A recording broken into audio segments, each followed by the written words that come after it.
주님은 나의 최고봉 12월 22일 묵상을 시작하겠습니다. 오늘의 제목은 의지의 항복입니다. 오늘의 말씀을 읽겠습니다. 요한복음 6장 44절입니다. 나를 보내신 아버지께서 이끌지 아니하시면 아무도 내게 올 수 없으니. 아멘. 올해 주님은 나의 최고봉도 정말로 며칠 남지 않았습니다. 감사한 것은 12월 주님은 나의 최고봉을 묵상하면서 1년 동안 주님은 나의 최고봉 묵상의 내용을 정리할 수 있는 핵심적인 묵상 내용이 많이 나오고 있다는 것입니다. 오늘과 내일은 의지의 부분에 대해서 묵상을 할 것입니다. 이 의지라는 것, 주님은 나의 최고봉 묵상에서 무척 중요하게 반복적으로 다루고 있는 주제입니다. 주님은 나의 최고봉은 내 삶에서 주님을 최고로 여기는 삶에 대해서 이야기합니다.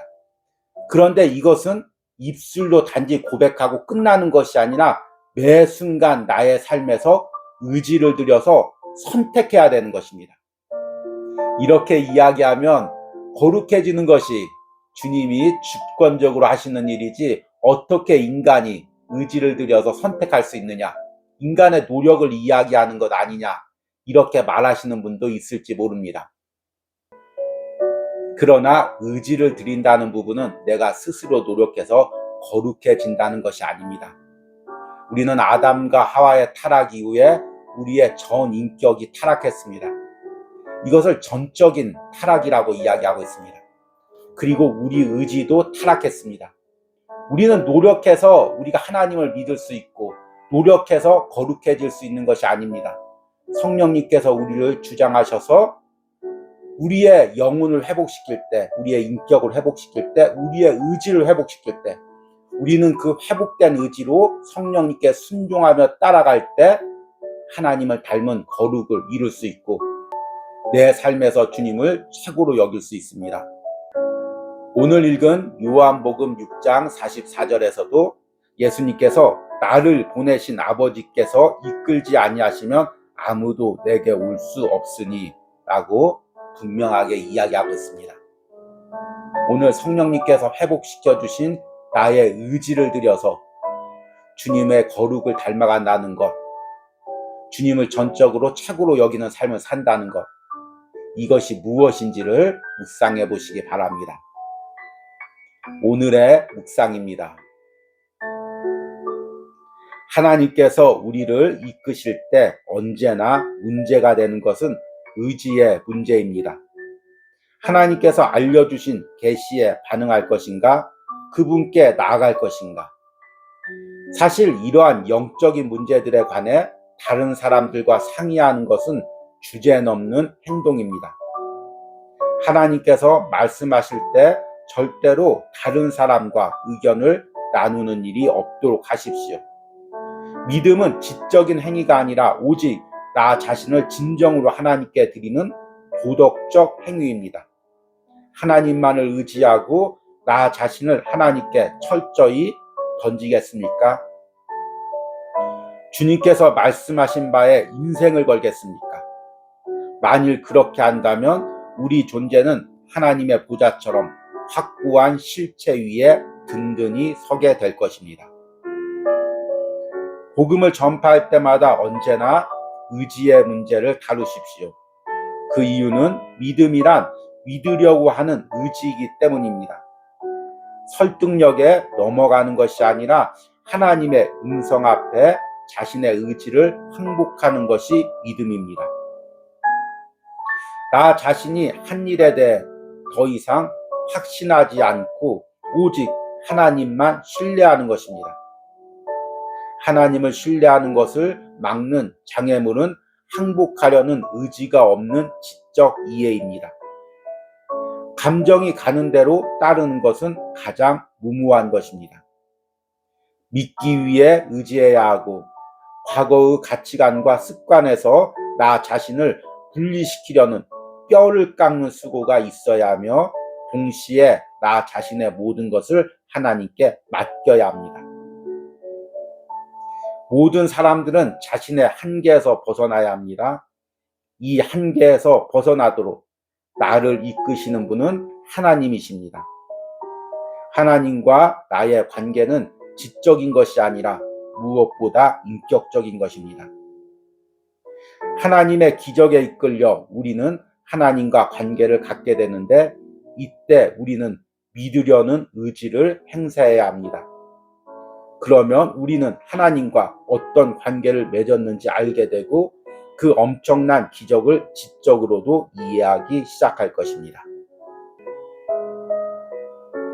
주님은 나의 최고봉 묵상에서 여러 번 언급했듯이 하나님께서 우리를 가장 귀한 존재로 창조했다는 것은 우리 안에 영혼을 가진 존재로 창조했다는 것입니다. 그리고 이 영혼의 핵심에는 자유의지가 있습니다. 자유의지란 그 의지를 가진 주체가 자신의 생각과 행동을 스스로 선택할 수 있는 능력을 의미합니다. 짐승들은 본능에 의해 움직이지만 하나님께서 인간에게만 이 자유의지를 주셨습니다. 아담과 하하가 선악과를 따먹을 수 있었던 것도 그들에게 자유의지가 있었기 때문입니다. 그러면 하나님께서는 왜 굳이 자유의지를 주셔서 아담과 하하가 선악과를 따먹고 범죄하게 했을까요? 하나님께서 자유의지를 주신 것은 선악과를 먹고 범죄하라는 것이 아니라 그 자유의지로 선택해서 하나님께 영광을 돌리라고 주신 것입니다. 스스로 선택해서 돌리는 영광만이 하나님께 귀한 존재이고 그런 영광을 하나님께 돌릴 수 있는 창조물은 인간밖에 없기 때문입니다. 그러나 아담과 하와의 타락 이후 우리의 자유의지도 타락했습니다. 인간이 스스로 자유롭게 선택한다고 하지만 사실은 죄에 이끌려 세상 것을, 사탄이 좋아하는 것을 선택할 뿐입니다. 인간은 스스로의 의지나 노력으로 하나님을 선택할 수도 없고 하나님이 원하는 삶을 선택할 수도 없습니다. 그래서 예수님께서 십자가에서 죽으시고 성령을 우리에게 부어주셔서 우리의 영혼이 살아나게 하셨습니다. 우리의 자유의지도 회복되게 하셨습니다. 그래서 십자가의 보혈로 구원받은 우리는, 성령의 역사로 하나님을 알게 된 우리는 우리 안에 회복된 자유의지를 통해서 매 순간 순종함으로 하나님이 원하시는 삶을 살아야 됩니다. 그래서 주님은 나의 최고봉의 묵상처럼 매 순간 나의 자유의지를 들여서 하나님이 원하는 선택을 해야 되는 것은 바로 내 자신의 문제인 것입니다. 이 부분을 오늘 묵상에서는 이렇게 이야기하고 있습니다. 하나님께서 우리를 이끄실 때 언제나 문제가 되는 것은 의지의 문제입니다. 사실 이러한 영적인 문제들에 관해 다른 사람들과 상의하는 것은 주제넘는 행동입니다. 하나님만을 의지하고 나 자신을 하나님께 철저히 던지겠습니까? 주께서 말씀하신 바에 인생을 걸겠습니까? 오늘 묵상의 내용을 보니까 영적인 부분을 다른 사람과 상의하는 것은 주제넘는 행동이라고 이야기하고 있습니다. 이것을 잘못 오해하면 신앙의 문제는 다른 사람과 상담하면 안 되고 그냥 내가 받은 대로 나가야 되겠구나, 이렇게 오해할 수가 있습니다. 그런데 오늘 이 묵상의 의미는 주님께서 확실한 계시를 주시고 내 의지를 드려야 될 부분이 확실하다면 그것은 사람과 상의할 문제가 아니라는 것입니다. 다른 사람과 상의한다는 것은 이미 의지를 드릴 마음이 없다는 것입니다. 불순종할 핑계를 찾는다는 것입니다. 그래서 오늘 묵상에서는 주께서 말씀하신 바에 인생을 걸라고 이야기하고 있습니다. 주님의 뜻이 분명하면, 주님의 뜻이 확실하면 그것에 자신의 인생을 걸어야 됩니다. 자신의 모든 것을 들여서 순종해야 됩니다. 그래서 복음을 전할 때 저자는 항상 이 의지의 문제를 다루라고 이야기하고 있습니다. 복음을 전파할 때 언제나 의지의 문제를 다루십시오. 그 이유는 믿음이란 믿으려고 하는 의지이기 때문입니다. 설득력에 넘어가는 것이 아니라 하나님의 음성 앞에 자신의 의지를 항복하는 것이 믿음입니다. 나 자신이 한 일에 대해 더 이상 확신하지 않고 오직 하나님만 신뢰하는 것입니다. 여러분, 내 의지를 드리겠습니까? 매 순간 하나님이 원하시는 곳에 내 삶을 온전히 드리기로, 온전히 순종하기로 내 의지를 드리겠습니까? 이것은 누가 대신해 줄 수 있는 것이 아닙니다. 내가 매 순간 의지를 들여서 선택을 해야 되는 것입니다.